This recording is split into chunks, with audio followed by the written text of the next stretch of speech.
اللہ الرحمن الرحیم۔ اللہ نے میرے نبی کو کیسا بنایا؟ ایک بدو عورت ہے، ان پڑھ عورت ہے، ام معبد الخزاعیہ، وہ میرے نبی کا حلیہ بتاتی ہے۔ آپ کو ترجمہ کر کے سناؤں گا، لیکن آپ الفاظ کا ردم اور الفاظ میں میوزک وہ آپ سب محسوس کریں گے۔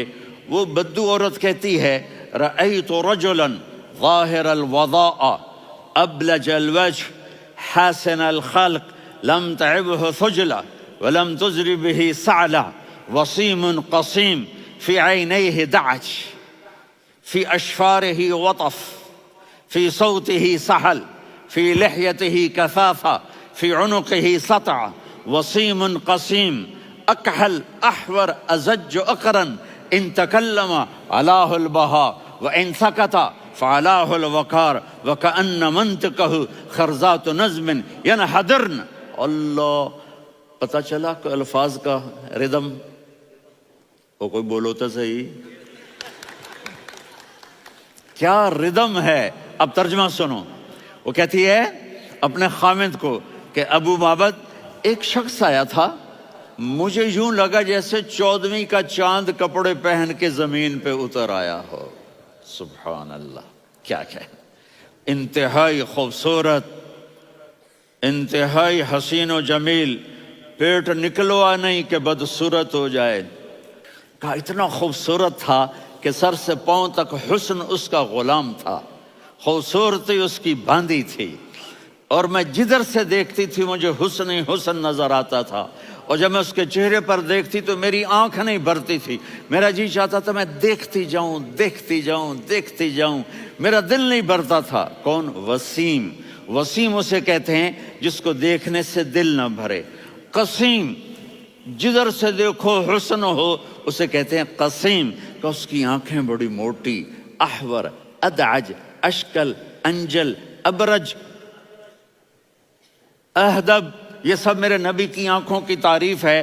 ان 5-6 الفاظ کا ایک مطلب ہے کہ اللہ نے کائنات میں ایسی حسین آنکھ کسی کی بنائی نہیں تھی۔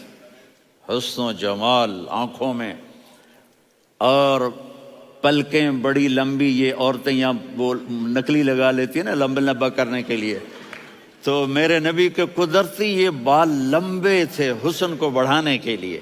داڑھی بڑی خوبصورت تھی، زبان میں، آواز میں جادو تھا، آواز میں کشش تھی، آواز میں ایک ایسا دل کھنچتا تھا، گردن لمبی تھی، سر سے پاؤں تک حسن و جمال تھا۔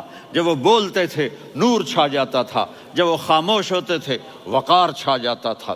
اور سوا البطن و صدر، سینہ اور پیٹ برابر، سبت القصب، سیدھا قد تھا، سیدھا قد، بالکل سیدھا قد۔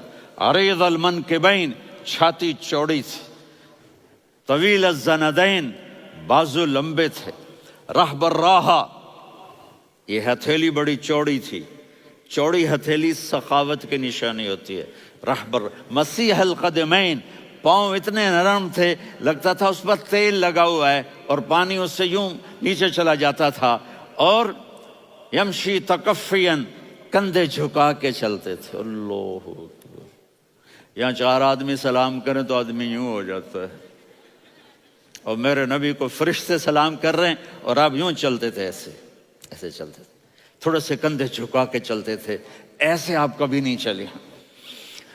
جو دیکھنے میں ایسا حسین ہو اس سے پیار کیوں نہ کیا جائے۔ خاندان اونچا ہو تو آدمی اس کی قدر اور عظمت کرتا ہے۔ میرے نبی کا خاندان کیا ہے؟ میرے نبی نے فرمایا اللہ نے آدم کی ساری اولاد سے عرب کو چنا، عرب کی ساری اولاد سے مضر کو چنا، مضر کی ساری اولاد سے قریش کو چنا، قریش کی ساری اولاد سے ہاشم کو چنا، اور ہاشم کی ساری اولاد سے اللہ نے مجھے چنا۔ میں سب سے اعلیٰ خاندان کا ہوں، عالی نسب ہوں۔ میرے اللہ نے میرے 10 نام رکھے ہیں، میں محمد، میں احمد، میں ماہی، میں حاشر، میں عاقب، میں فاتح، میں ابو القاسم، میں طٰہٰ، میں یاسین۔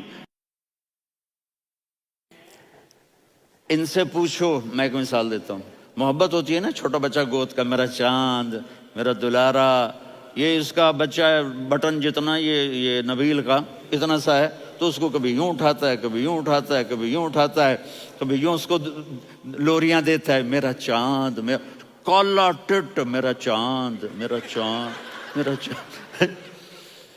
تو میرے رب کو اپنے حبیب سے محبت ہے، تو صرف محمد نہیں کہتا، چونکہ محمد کہنے سے محبت کا فلو نکلتا نہیں، تو اللہ نے اپنی محبت کے فلو کو نکالا، میرا محمد، میرا احمد، میرا ماہی، میرا حاشر، میرا عاقب، میرا فاتح، میرا قاسم، میرا ابو القاسم، میرا طٰہٰ، میرا یاسین، یہ اللہ نے اپنے حبیب کے نام۔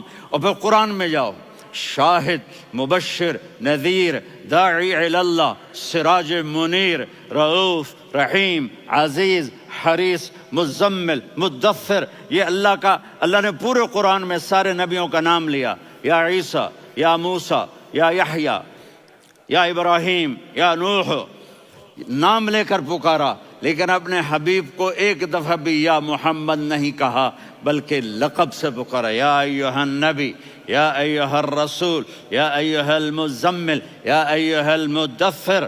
میرے رب نے اپنے حبیب کو ساری نسلوں میں سب سے اعلی نسل بنایا۔ اگر آپ